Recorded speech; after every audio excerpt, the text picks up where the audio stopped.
Français sont en retard par rapport aux Britanniques ou aux Allemands dans l'utilisation des comparateurs d'assurance, ils y recourent néanmoins de plus en plus. C'est le constat réalisé par les experts de Xerfi dans leur dernière étude. Ainsi, le chiffre d'affaires des comparateurs a progressé de près de 3% par an entre 2011 et 2016. Un rythme qui devrait s'accélérer dans les toutes prochaines années pour plusieurs raisons. Citons d'abord le développement continu de la masse assurable, dans l'habitation ou encore la santé. Citons aussi le comportement de plus en plus opportuniste des Français, qui n'hésitent plus à changer de compagnie d'assurance pour tirer profit d'une réduction, d'une nouvelle offre, et économiser ainsi quelques euros sur leur prime d'assurance. Un comportement d'ailleurs favorisé par les évolutions réglementaires. Par exemple, la loi Sapin 2 facilite désormais le changement d'assurance emprunteur.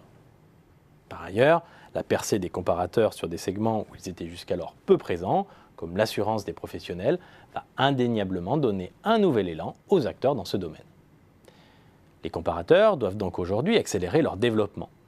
Dans cette optique, certains ont ouvert leur capital à des fonds d'investissement. Alors bien sûr, les acteurs du private equity font historiquement partie de la profession en tant qu'actionnaires. Mais depuis quelques années, ce mouvement s'est accéléré. On peut citer par exemple la prise de contrôle récente de Santian par Blackfin Capital Partners ou encore l'entrée d'Ardian dans le capital du comparateur jechange.fr.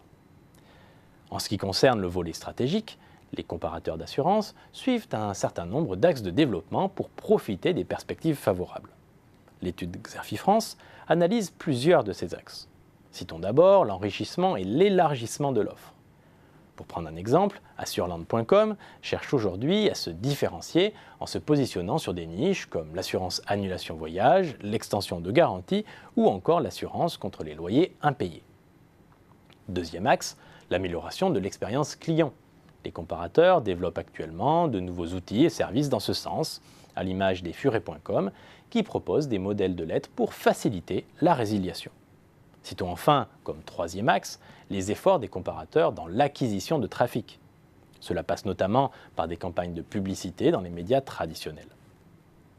L'ensemble de ces efforts a notamment pour but d'attirer de nouveaux assureurs et ainsi élargir le panel de partenaires. En effet, l'un des enjeux majeurs pour les comparateurs d'assurance dans les prochaines années sera la recherche de l'exhaustivité en termes de contrats référencés.